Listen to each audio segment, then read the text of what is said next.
네, 오랜만에 방송을 합니다. 유튜브 방송을 이제 접은 지 꽤 됐죠.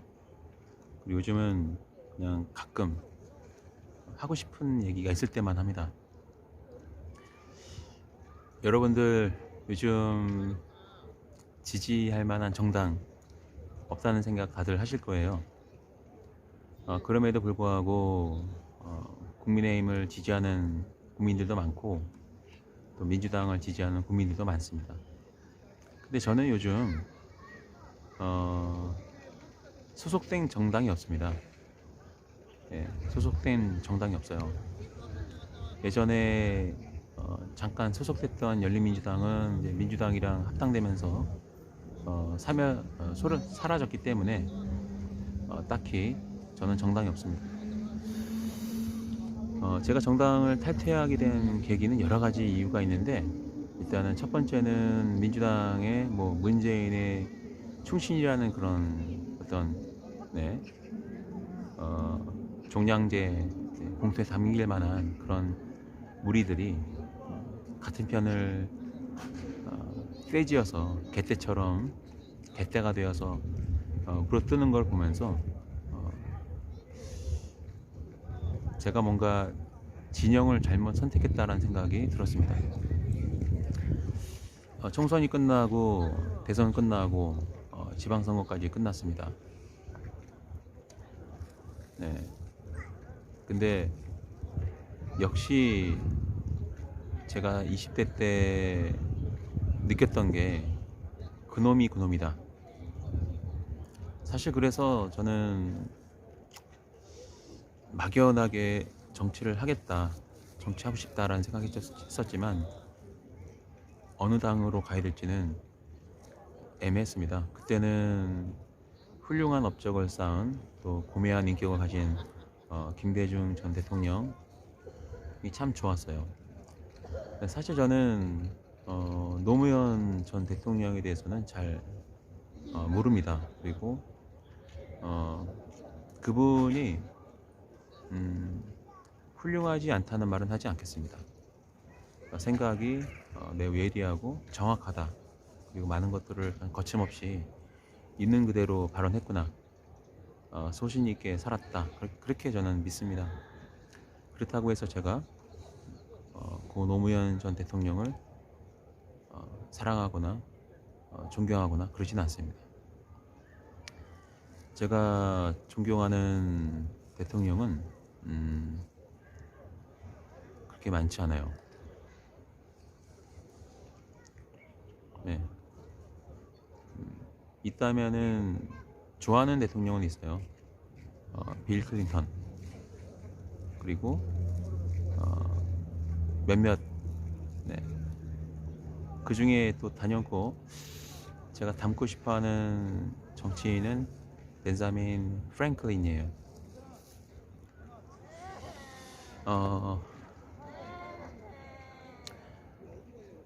요즘은 역시 예상대로 대통령이 없습니다. 지금 문재인 정부랑 지금 윤석열 정부랑 이 비교를 해보면은요, 그래도 문재인 정부 때는 뭔가 계속 나왔어요. 새로운 시도가 이루어져 왔고 뭔가 계속 시도를 했어요. 그게 실패의 결과를 가져오고 말건 어쨌든 뭔가를 계속 시도했다는 겁니다. 계속 시도하고 연구하고 또 발표하고 적용하고 시행했습니다. 근데 요즘 윤석열 정부는 1년도 안 됐지만 보통 집권 초반에는 뭔가 막 쏟아져 나와야 돼요. 혁신적인 뭔가 대안이라던가 정책이 막 나와야 되는데 그게 전무하다는 거예요. 아예 없습니다. 전혀 없어요. 그래서 며칠 전에 유시민 전 이사가, 전 장관이죠, 그분이 하신 말씀이 대통령이 없다. 저 그 말에 100% 공감합니다. 그리고 기자회견하는 모습들을 보면은 역시나 이 정치라는 것도요, 오랜 기간 동안 그 고민을 하고 대안은 무엇인지 등등을 이 고민을 깊게 해본 사람만이 그 사람이 정치를 했을 때 창의적인 어떤 정책이라던가 이런 아이디어가 제시가 되는 거예요. 그리고 폭넓고 깊은 그런 고민을 하고 대안을 찾아가는 그런 여정을 걸었던 사람만이 지도자가 되었을 때 강력하게 방향을 제시할 수 있는 거예요. 그런데 윤석열은 아예 없습니다. 기자회견하는 거 보면은 기자의 질문에 대답 못합니다. 근데 이제 여기서 한 가지 재미있는 거는 여러분들이 뭐 언론 개혁 외치는 분들 계시는데요. 언론은 개혁될 수가 없는 거예요. 왜냐면 언론이라는 거는 추상적인 개념과 같아요. 실체가 없는 게 언론이고, 그러니까 실체가 있지만 없는 게 언론이기 때문에 언론 개혁 외치는 분들은 그냥 망상증 환자다, 공상가다가 보시면 돼요. 여러분들 백날 언론 개혁 뭐 TV조선 폐간 외쳐봤자 될 리도 없고, 네, 될 수도 없고, 네, 그리고 이 언론이라는 거는 상징이나 추상적인 그런 형체가를 정의할 수 없는 그런 불특정 다수의 집단이기 때문에 그 불특정 다수를 개혁하겠다는 것은 정신병자 같은 그런 발언이죠. 근데 아직도 언론 개혁 외치면서 사람들한테 후원금 삥 뜯고 또 거의 사기에 가까운 그런 정치 방송을 하는 분들이 많습니다. 특히 이제 뭐 개떼라는 그런 네, 정말 개 같은 개떼, 네, 그런 집단들이 있죠.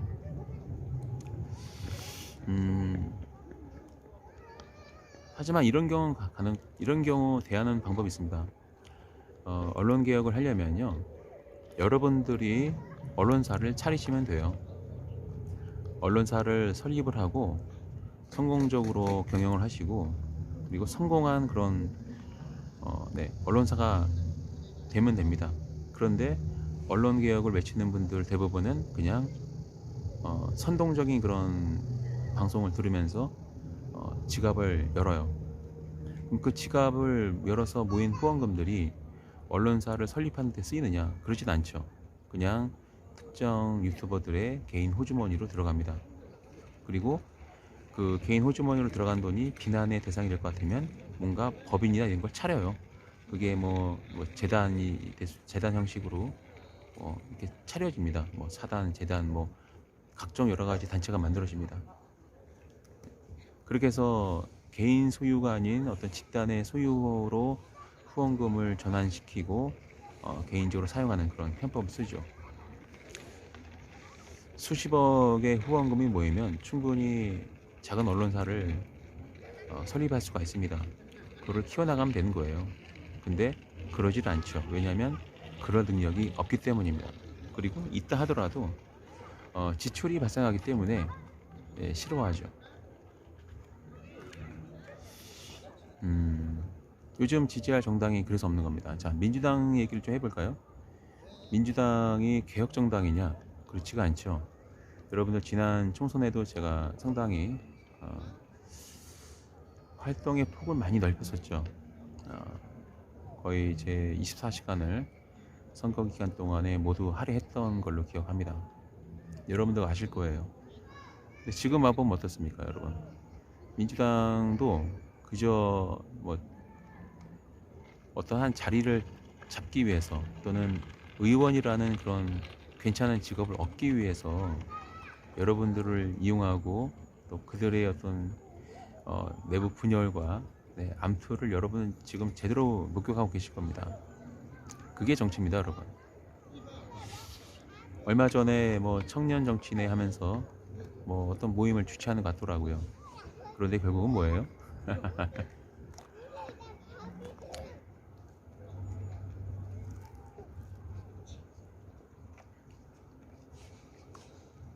제가 생각하는 정치라는 거는요, 일단은 제가 왜 김대중 전 대통령을 좋아했냐면 그분은 정치하기 이전에 성공한 사업가였습니다. 그리고 성공한 사업가로서 그 지역에 일자리를 만들었어요. 그래서 심지어는 그 사람이 운영한 이 회사가 존재했기 때문에 그 지역이 발전했다라는 말을 나올 정도로 발전시켰습니다. 그 정도는 돼야 된다고 봐요.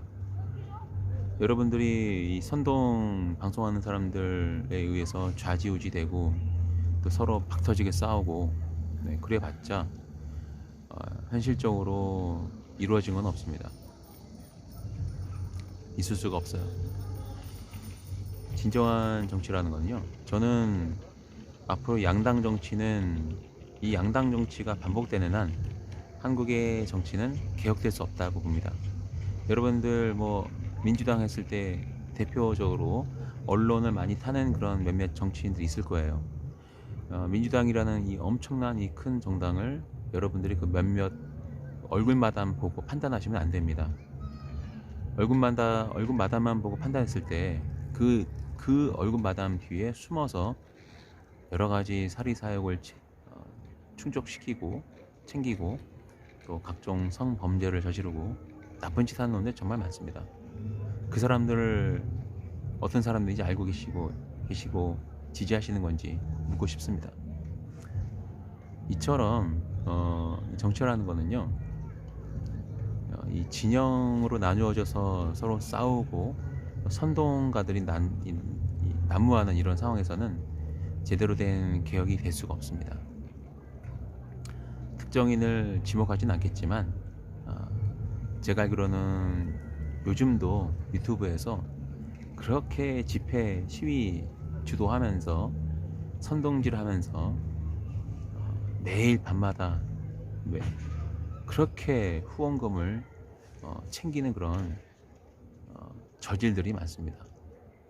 여러분들이 이 선동꾼들에게 힘을 실어줄수록 정치는 후퇴를 하는 겁니다. 과거 20년 전, 30년 전, 40년 전 정치가 어땠느냐, 그런 선동꾼들이 오프라인에서, 그 당시는 온라인이 없었죠, 오프라인에서 선동질하고 그렇게 해서 대중들을 호도하고, 네, 그러면서 정치를 했거든요. 가장 하류 정치이고 저급한 정치이죠. 모르겠습니다. 저는 당분간은 제가 목표한 금액을 달성할 때까지 그냥 사업에만 집중할 생각입니다. 그리고 최소한 이 작은 뭐 마을 하나 정도는 먹여 살릴 만큼, 네, 기업이 커지면 그때 한번 다시 정치에 대해서 한번 생각을 해볼 생각입니다. 국회의원이 3선을 해도요, 실질적으로 그 지역의 변화가 별로 없습니다. 왜 그런지 아세요? 예산이 없기 때문이고 돈이 없어서인 거예요. 돈 없는 사람한테 계속 투표하고 힘 실어줘 봐야 바뀌는 건 별로 없습니다. 왜? 자본주의에서는요, 돈이 없으면 할 수 있는 게 없어요. 그렇기 때문에 저는 이렇게 생각을 해요. 최소한 뭐 조 단위로 뭐 1조 원, 2조 원, 3조 원, 10조 원 이 정도 사업은 성공시키고 나서야 뭔가 실질적인 변화를 가져올 수 있다고 볼 수 있죠. 그 정도 돈은 있어야 자기가, 요즘은 지역구 있잖아요. 지역구 정도는 먹여 살릴 만큼 기업을 운영할 수 있거든요. 그 정도 돼야 이제 내가 돈은 많은데 이 마을 전체를 먹여 살릴 만큼 일자리를 만들 수 있는 능력이 되는데 어떤 법이 그걸 가로막는다. 그러기 위해서 정치하는 거는 저는 그게 맞다고 생각합니다. 저도 항상 이 경제적인 이유로 정치적 활동에 상당히 어려움이 많았습니다. 지나 보니까 이대로는 안 되겠다는 생각이 들었어요. 네, 최소한 뭐 100만, 10만 이 정도 일자리를 만들어 놓고 정치를 해야겠죠. 요즘 정치판을 보시면 여러분들 상당히 기분이 안 좋으실 것 같습니다.